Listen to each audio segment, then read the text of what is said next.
Bonjour à tous et à toutes, j'espère que vous allez bien. On se retrouve aujourd'hui pour la présentation d'un nouvel outil pédagogique qui s'appelle Dino Major.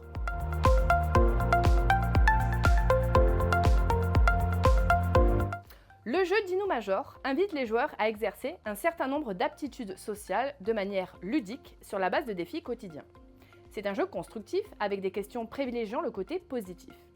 L'objectif est de favoriser le développement personnel, la connaissance de soi, la communication positive, les attitudes et les aptitudes sociales.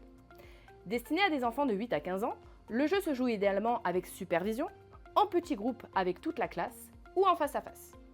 La conception de ce jeu permet de déterminer la durée de la partie au cas par cas. Il n'y a ni de gagnant ni de perdant.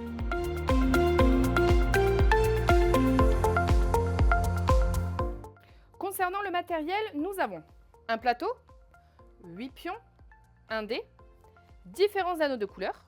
Nous allons avoir un manuel d'instruction, 6 paquets de différentes cartes et un paquet de cartes, le taquin. Le plateau de jeu est imprimé des deux côtés avec un parcours sur fond blanc au verso. Ainsi, les enfants atteints de troubles du spectre autistique, d'une déficience intellectuelle ou d'un trouble de la concentration peuvent se focaliser entièrement sur le contenu du jeu.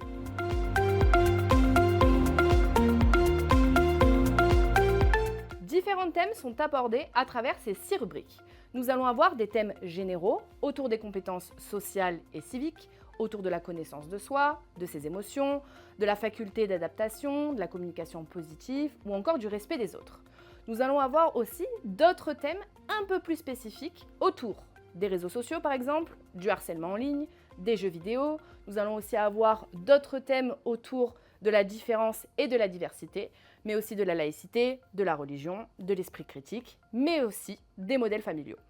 Le jeu peut se pratiquer en équipe ou individuellement. Entre 2 à 8 joueurs peuvent participer au jeu. Chaque joueur ou équipe choisit un pion et le place sur la case verte de départ. À tour de rôle, chaque joueur lance le dé et celui qui a obtenu le plus de points commence le jeu.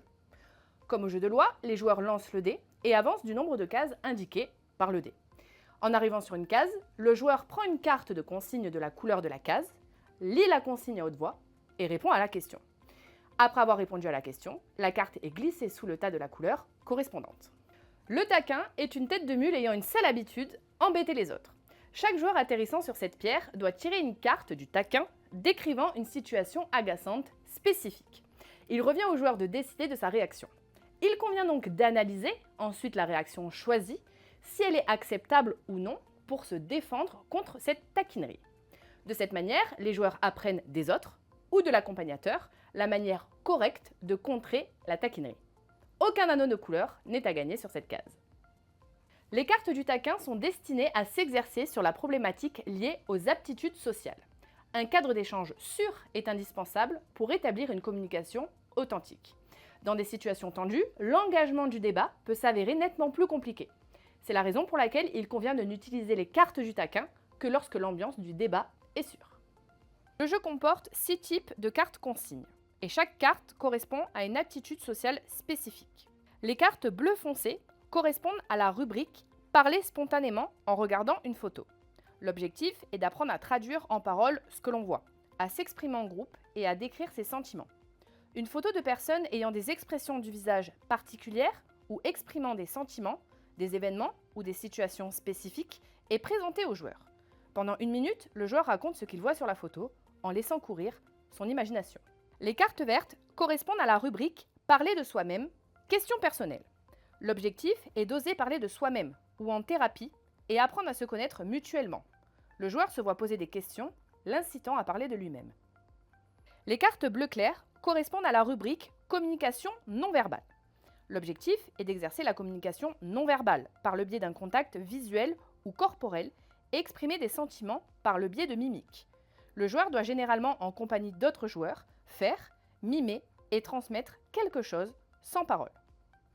Les cartes jaunes correspondent à la rubrique des jeux de rôle. L'objectif est de savoir se comporter et se reconnaître dans des situations sociales et dans les relations avec les autres. Le joueur est confronté à certaines situations concrètes pour lesquelles il faut trouver des solutions. Pour cet exercice, l'assertivité est souhaitée, et le joueur doit montrer qu'il est capable de se défendre. Le jeu de rôle se fait avec l'accompagnateur ou l'un des autres joueurs. Les cartes rouges correspondent à la rubrique « Comprendre les aptitudes ». L'objectif est d'élargir ses connaissances générales, asseoir son autonomie et approfondir sa vision du monde. Le joueur se voit poser des questions de connaissances portant sur des thèmes quotidiens tels que la cuisine, le ménage et la mobilité. Cette approche permet de traiter certaines aptitudes sociales stimulant l'indépendance. Les cartes violettes correspondent à la rubrique « Exprimer son avis ». L'objectif est de donner son opinion, d'objecter, de traduire ses pensées et ses sentiments en paroles, se défendre et affirmer sa détermination. Le joueur répond à des questions critiques sur les autres joueurs, sur lui-même ou sur un thème d'actualité. Si le joueur a bien répondu à la question, il reçoit un anneau de la couleur correspondante qu'il pose ensuite sur le pion.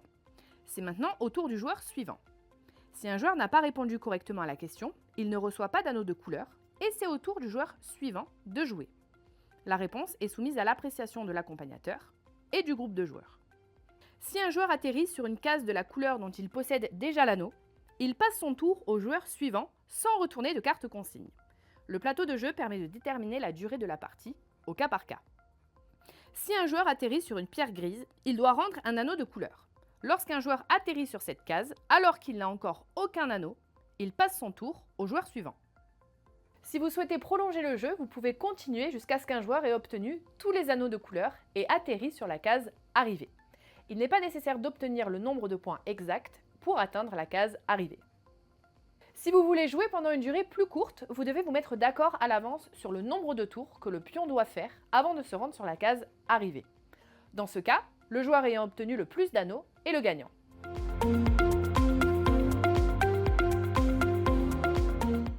Retrouvez cet outil pédagogique au CODES 83 dans notre centre de ressources. Pour cela, vous devez aller sur notre site internet dans l'onglet Ressources pour prendre rendez-vous avec nos conseillères du centre documentaire. Au revoir et à bientôt.